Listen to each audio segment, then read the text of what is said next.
Hello అందరికీ. పిల్లలు ఎంతో ఇష్టంగా ఇక్కడైతే నేను తినే రాగి పిండితో బన్ దోస వేస్తానండి. మనం బన్ దోస చాలా ఫ్లఫీగా బాగుంటాయండి. ముందు ఒక కప్ పెరుగు, అలాగే బాంబే రవ్వ, ఒక కప్పు రాగి ఫ్లోర్ తీసుకుని 3 కూడా బాగా మిక్స్ చేసుకోవాలండి. మిక్స్ చేసుకున్నాక ఒక 5 మినిట్స్ అన్నా 10 మినిట్స్ అన్నా నాననివ్వాలి. నానాక మనం మిక్సీ జార్ తీసుకుని మిక్సీ జార్లో ఇది కొంచెం మెత్తగా అయ్యేలాగా మిక్సీ పట్టుకోవాలండి. ఇదైతే మనం అప్పటికప్పుడన్నా బాగుంటాయి. లేదంటే నెక్స్ట్ డే కూడా మనం ఫ్రీజర్లో స్టోర్ చేసుకుంటే నెక్స్ట్ డే కూడా చాలా బాగుంటుంది. ఇక్కడైతే నేను చిటికెడు బేకింగ్ సోడా, కొంచెం సాల్ట్ యాడ్ చేస్తున్నానండి.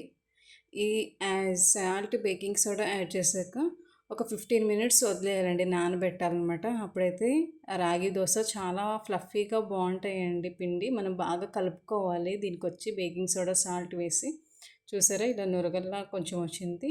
ఇందులోనే మనము జీలకర్ర, ఆనియన్, కరివేపాకు, టొమాటో వేసాను. మీకు కావాల్సి చిల్లీ అలాగే క్యారెట్ కూడా యాడ్ చేసుకోండి, చాలా బాగుంటుంది. మనం చట్నీకి అయితే ప్రిపేర్ చేస్తున్నాను. మనకి టొమాటో చట్నీ, పల్లీల చట్నీ, కొబ్బరి చట్నీ ఏదైనా కూడా ఈ దోశలో చాలా బాగుంటుందండి. నేనైతే పల్లీలు, ఆనియన్, అలాగే చిల్లీ, టొమాటో, కరివేపాకు వేసి బాగా ఫ్రై చేసాక మిక్సీ జార్లో తీసుకుని కొంచెం కొబ్బరి ముక్కలు వేసానండి. కొబ్బరి ముక్కలు వేసి కొంచెం అలాగే సాల్ట్ వేసి మిక్సీ పట్టుకున్న చట్నీకి అయితే ప్రిపేర్ చేసుకుంటున్నాను. ఈ రాగి బన్ దోశకి మనం కడాయి తీసుకోవాలండి. కడాయిలో ఆయిల్ అన్న నెయ్యి అన్న వేసుకుని ఈ రాగి బ్యాటర్ వేసుకోవాలండి. వేసి కొంచెం రోస్ట్ అవ్వాలి.